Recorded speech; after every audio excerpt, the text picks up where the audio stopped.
hindi na Jesus pa, sa araw ng Diyos. Siya pa nga ang namatay, tubig buhay.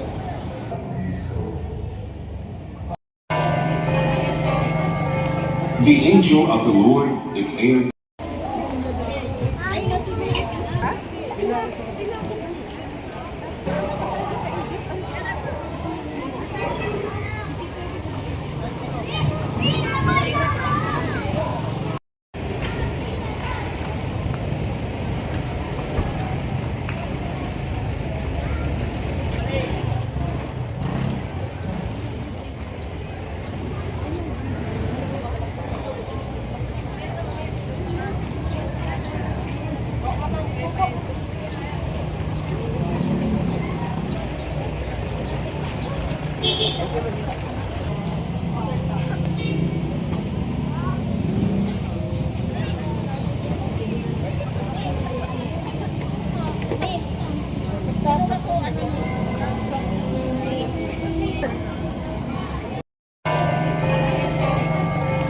the angel of the Lord declared,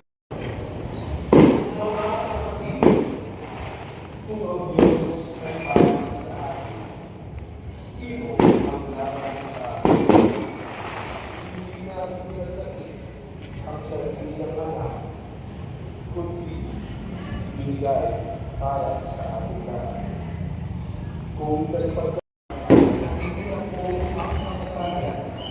ang buhay, ang mga pangungupal, Jesus pa, sa araw ng Diyos. Siya pa nga ang namatay, tubig buhay. church. So siya inilala bilang kapagtatag ng Quiapo Church. At hindi na Ang Panginoon, magsipagay tayo habang kaligayahan sa lahat.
Siya ay naging santo noong 2002.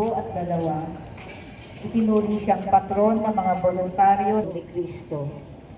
Siya ay naitalaga bilang tagapamahala ng mga nobisya at binayayaan ng mga sugat ng koronang tinik noong 1674 at ng stigmata at sumapi sa orden ng mga Pransiskano. Sa paghingi ng pahintulot mula kay San Francisco ng Assisi, pinayagan siyang magturo ng teolohiya nang hindi inaalis ang espiritu ng pananalangin. Ikaang 32 at idineklara bilang isang pantas pamamagitan ng panalangin ni San Francisco ng Assisi. Matapos magpasyang pumasok sa Ordeng Fransiskano, sa edad na 22, siya ay naatasang maglakbay patungong Paris upang maging isang doktor, at sa edad na 35, siya naman ay nahalal bilang punong ministro ng Orden. Si Buenaventura ay idineklarang isang santo noong 1482 sa Espanya sa loob ng 7 taon.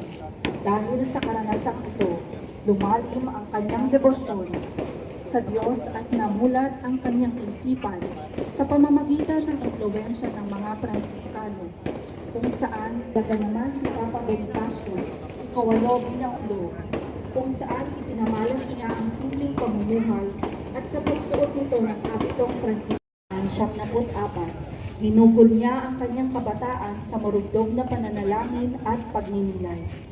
Nang lumaon, nagkaroon siya ng pagkakataong pakinggan ang mga pangaral ni San Francisco ng Assisi. Noon din ay nakipag-usap siya rito upang magpasyang sumunod sa kanya at mamuhay sa landas ng kabanalan. Si Clara ay dineklarang isang santo 255. Ipanalangin mo kami. Sumusunod sa karos ng karangyaan ng mundo. Pangarap niyang mag-iisang matapang na kawal para sa Assisi, ngunit siya ay nabilanggo pagkatapos ng digmaan. Doon, nagsimulang tumawag ang Diyos sa kanya sa pamamagitan ng kanyang mga panaginip. Nang siya ay makalaya, at inaliguran ang mga karangyaan ng buhay at piniling mamuhay sa kahirapan at Papa Gregorio Ikasyam. San Francisco ng Assisi, ipanalangin mo kami. Portuges, at ang kanyang ina ay isang lokal na babaeng Indiano. Nag-aral siya sa ilalim ng mga Jesuita at sa edad na 15 ay sumama siya sa mga misyonerong patungong Japan. Matapos ang ilang taon bilang katulong ng mga misyonero, sinubukan niyang maging mangangalakal sa Makaskano sa Pilipinas bilang isang kapatid na laiko bago muling ipadala sa Japan. Dahil sa kanyang husay sa wikang palaganap ng Kristyanismo at pagtulong sa mga may sakit at Gonzalo Garcia, ipanalangin mo kami. Elijah Marañon mula sa San Francisco del Monte, Quezon and Postulan, kasama ang Women for Christ and Collectors.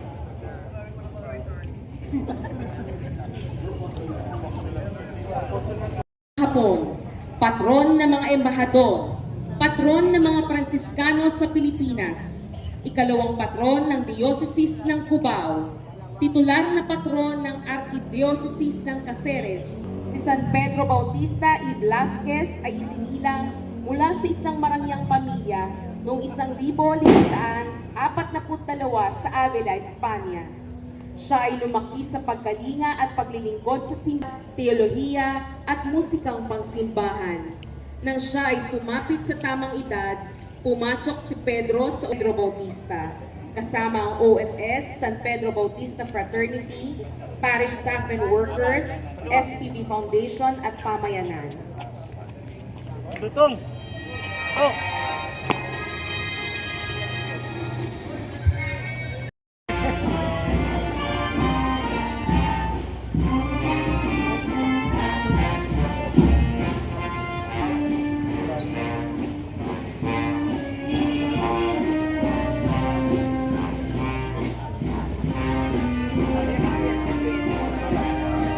Masulog!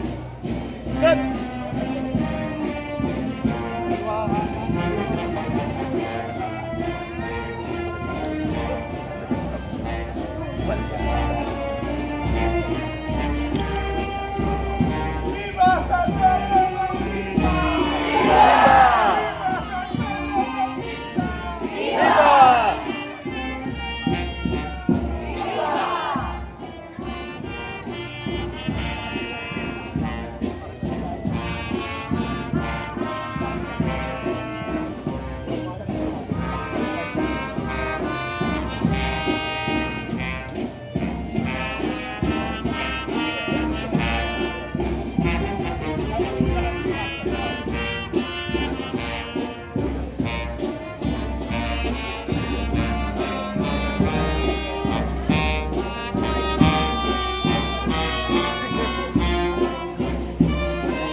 Blessed are you among women, and blessed is the fruit of thy womb.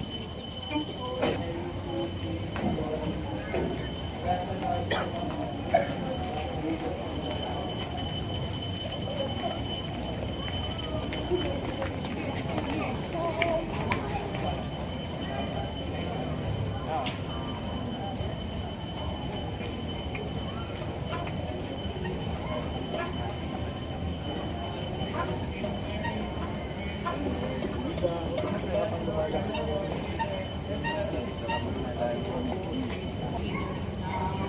Hail Mary, you among women, and blessed is the fruit of your womb, Jesus. Holy Mary, Mother of God, pray for us sinners now and in the hour of our death. Hail Mary, full of grace, the Lord is with thee. Blessed are you among women, and blessed is the fruit of your womb, Jesus. Holy Mary, Mother of God, pray for us sinners now and in the hour of our death.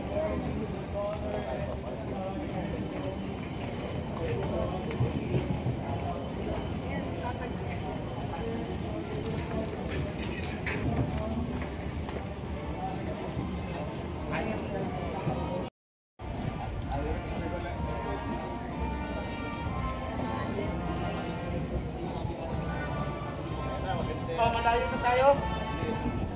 Ilaw. Ilaw siya.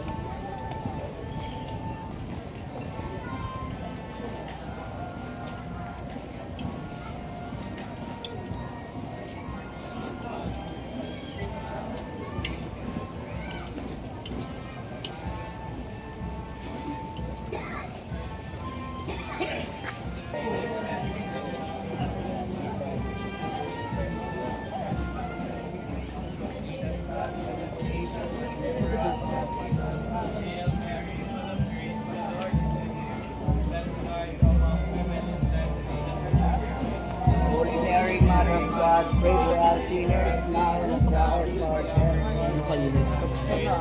Full of grace, the Lord is with you. Blessed are you among women, and blessed is the fruit of your womb. Holy Mary, Mother of God, pray for us sinners now and at the hour of our death.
Holy Mary, Mother of God, pray for us. Viva!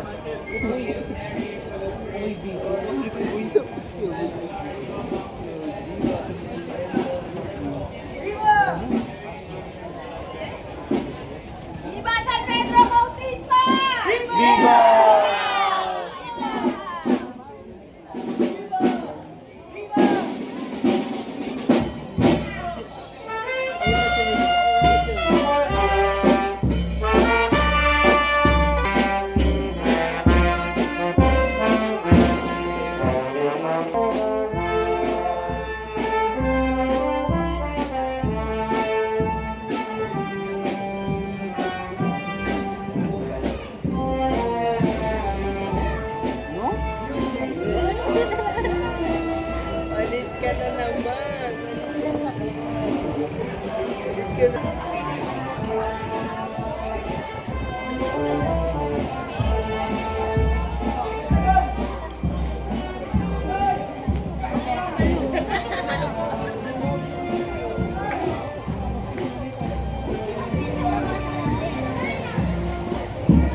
Diyos ka